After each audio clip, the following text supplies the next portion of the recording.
If you love arguing with people, and actually winning, then you'll probably love Karl Popper. Karl Popper wasn't just any philosopher.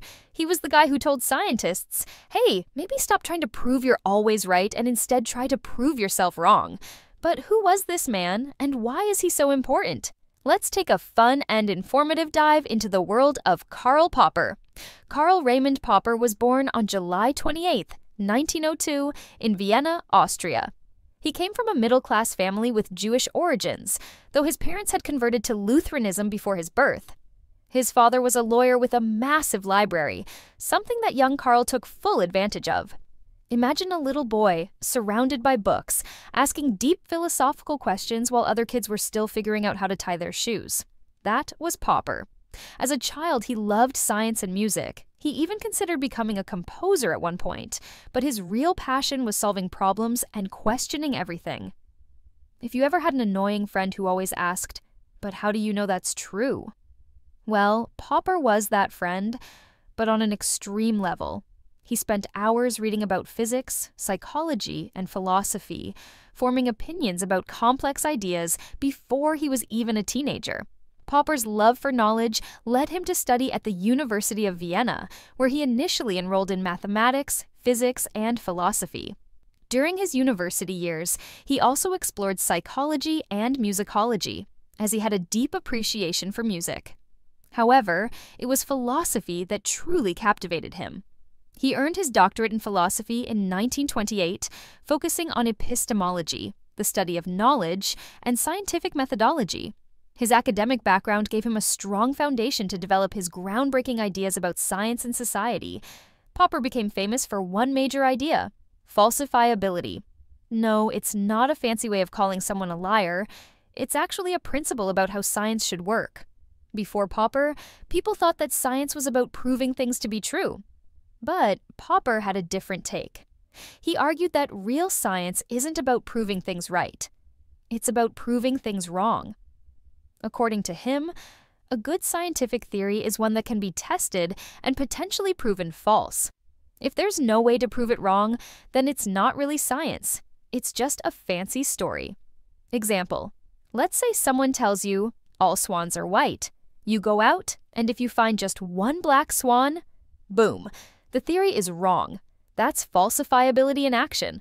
This idea transformed how science operates and made Popper one of the most influential philosophers of the 20th century. Popper wasn't just a thinker, he was also a writer. Some of his greatest hits include 1. The Logic of Scientific Discovery, 1934. This book introduced his falsifiability theory and is a must-read for scientists and people who enjoy long, complicated sentences. 2. The Open Society and Its Enemies, 1945. Here, he attacks totalitarianism and defends democracy, making it clear that he wasn't a fan of dictators. 3. Conjectures and Refutations, 1963. A collection of essays that basically say, hey, keep questioning things. These books cemented his place in history as one of the greatest philosophers of science and political thought.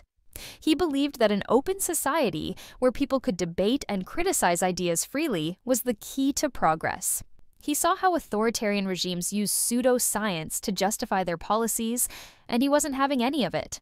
Popper strongly criticized Karl Marx's ideas, claiming that Marxism was built on untestable theories that were impossible to falsify. Popper was married to Josephine Anna Henninger, and they stayed together for over 60 years. Unlike many great thinkers who led dramatic love lives, Popper kept things simple. He didn't have children, but he had a lifelong marriage full of intellectual discussions. Despite his sharp mind, Popper was known to be a bit grumpy. He was friendly but didn't tolerate nonsense. He loved deep discussions, but could get impatient with people who didn't think things through. Popper's ideas changed how we think about science, democracy, and knowledge itself. His falsifiability principle shaped modern scientific research, making it more rigorous. His defense of open societies inspired political movements around the world. Even outside of academia, his ideas influenced people in unexpected ways. Scientists, politicians, and economists have cited his work in developing policies and strategies. Karl Popper wasn't just a philosopher, he was a revolutionary thinker who changed how we understand knowledge and society. He spent his life questioning assumptions, challenging bad ideas, and making sure science stayed honest. He passed away in 1994, leaving behind a legacy that continues to shape modern philosophy and science. Even now, in a world filled with misinformation and shaky claims, his ideas serve as a guiding light for truth seekers everywhere. And that, my friends, is why Karl Popper is one of the greatest thinkers of all time. Now, go out there and argue responsibly.